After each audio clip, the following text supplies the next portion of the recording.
Hey, what's poppin'? It's Mr. Lehman Ross here, and I'm here to talk about an agility close combat EOP, which can be quite nice because it's bulky with 5000 HP and good enough resistances with 30%, except for agility. But as long as you don't face like too strong agility LUs or something, then it's alright. So with when there's an LU, I would never go this just because if it's agility, it will really mess you up. But that it's always like if you know it's not too many. If the enemies are chars that are not likely agility here, so with the strum, I would be a little bit worried about agility. But it's not too bad. And EOPs and Fogger, I'm not that worried about. So, but what I usually do is in the beginning checking their log because the log correlates somewhat to their agility. So if I see someone with a lot of agility, then I know I should stay away from them. But yeah, let's see at our teams. We have, oh, nice, a Sakri and a Panda, both really well with the EOP, especially like the Panda. They have a nice synergy, and we decided to rush because the Fogger can be quite annoying. And so yes, I said okay, let's rush the Fogger. So here I messed up because I forgot that if you use EMP, the Synod becomes weaker. So I should have hit with something else that hits more, but it's alright in general. Actually, checking out the fog is agility, but that's not too bad, I guess. I mean, like, and he stays, and he probably thinks that I don't do that much damage after the Synod. I can't judge.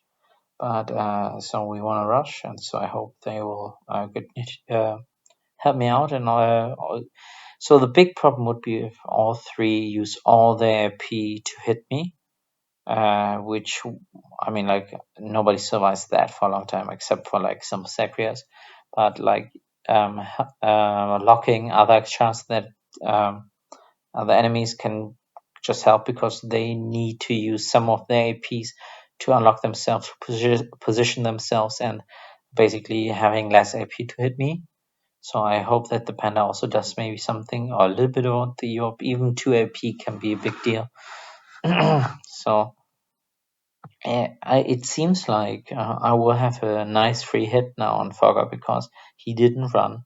He has not too bad agility resistances, and the EOP won't do too much damage, I guess. I mean, like the EOP has a low lock, so he's not agility, and so I don't think he will burn turn one without any buffs through my 4,800 HP that are left, or like 4,700 roughly. So he has, oh, okay, not too.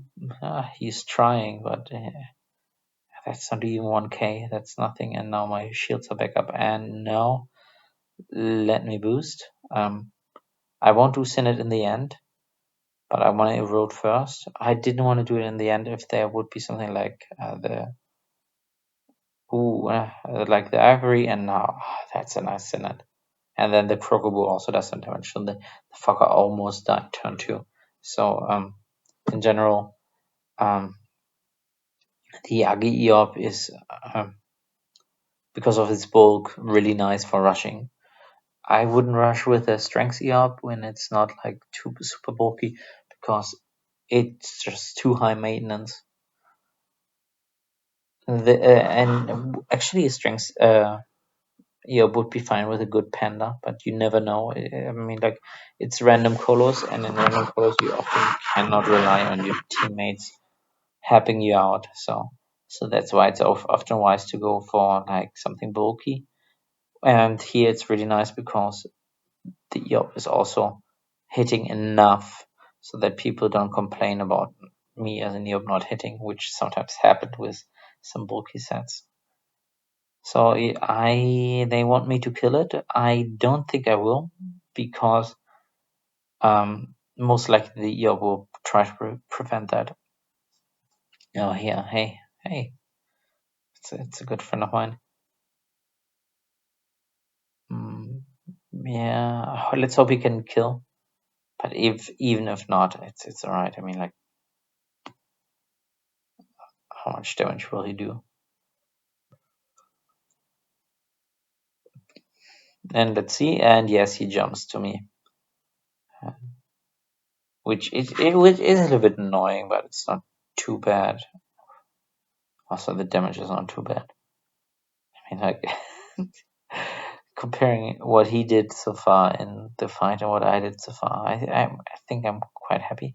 So here I just use it to Vid and then use a carrot for a little bit of healing and also kind of intersecting the path between me and the Yop for next turn because he won't have any MP next turn either.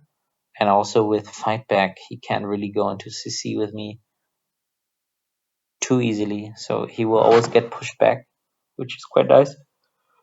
I guess he could just gather it and just take this small pushback damage, but it's alright. Let's see if the Yup survives. Oh, that's so nice damage.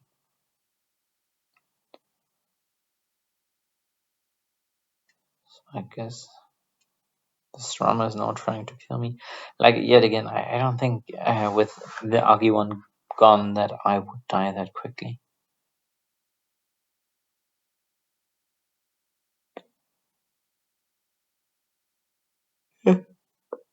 That's nothing. And I mean, like, now it's just like picking off the last scraps. I mean, like, that team is broken. They have two hitters desperately clinging to life.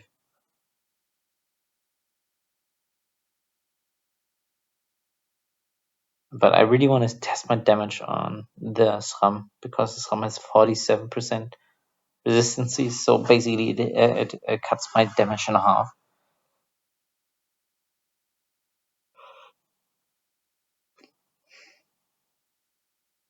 Ooh, nice hits. But yeah, it's gone. It's quite. I quite enjoyed it. I always love playing with the pandas, to be honest.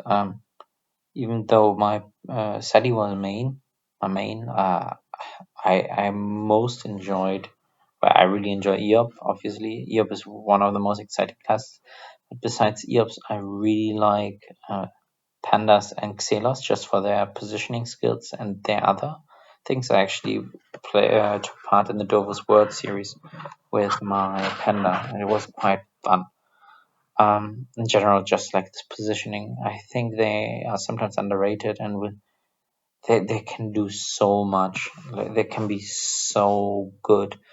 Same with Xela, but obviously in the right team. And other than that, I really like Sadida, which was my main. I started with my Sadida, and yeah, I really like Mask and Eops. Mask are just cool with their positioning spells and everything. I just like the whole gimmick with Mask and everything. And Eop, I don't know, it's just like something about the Eop is really fun. It's not like just because it's stupid high damage. I mean, like, if you just want to run in and deal damage, then go Eop. Quite, I mean, Oginak, but or Sakria. It's something else. I just really enjoy the whole concept of an Eop, and that's it. I'm playing with an Xelo and an Ini. Ini is really good with an Eop together and would usually allow me to go with good high damage mode. However, we face an Sadida together with an Eop and a Sram, which can be problematic because the Sadida just rapes all the MP, thereby reducing all my damage potential because I just cannot move and reach the person I want to hit, and that's a big problem. This is why I decide to not go with a more high damage set like I usually would with an Interrupter, since the damage would be just through the roof and one turn left and right, which is quite exciting.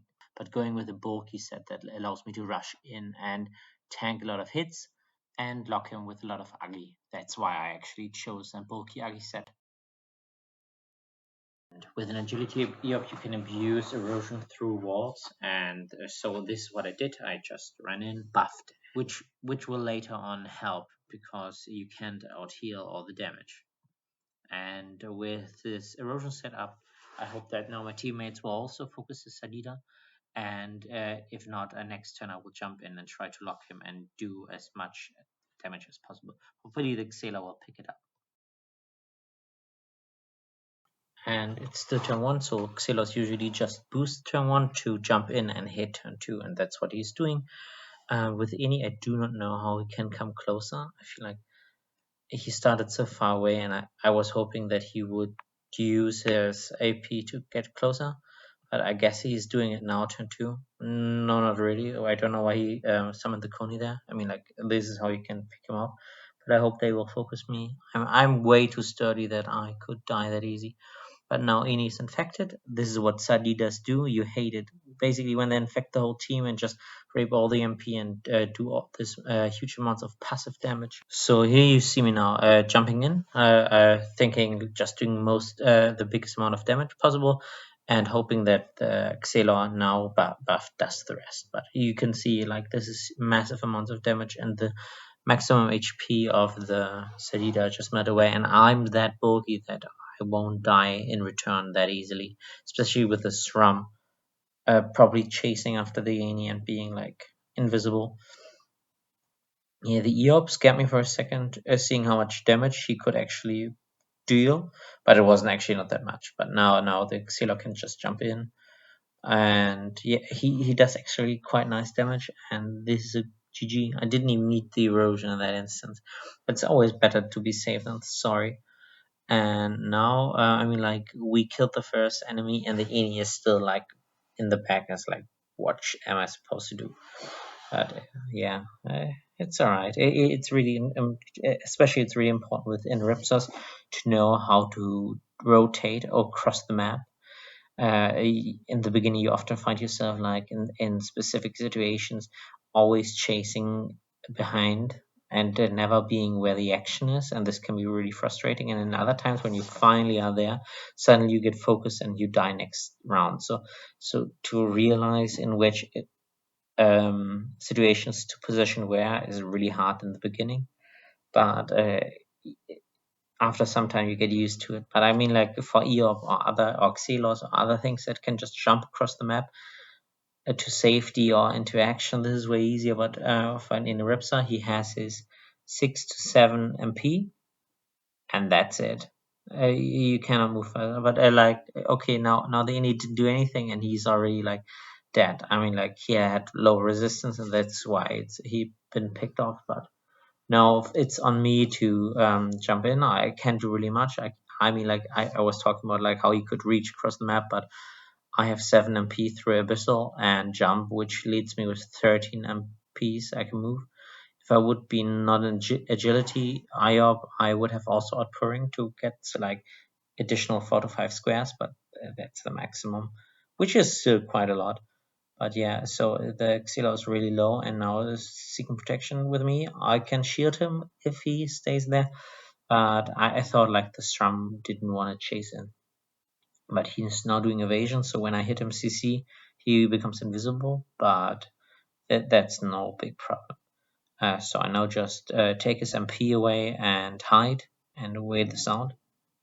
So the Strum most likely will try now to escape, and I don't know how good he is, but he is not really invisible. So evasion will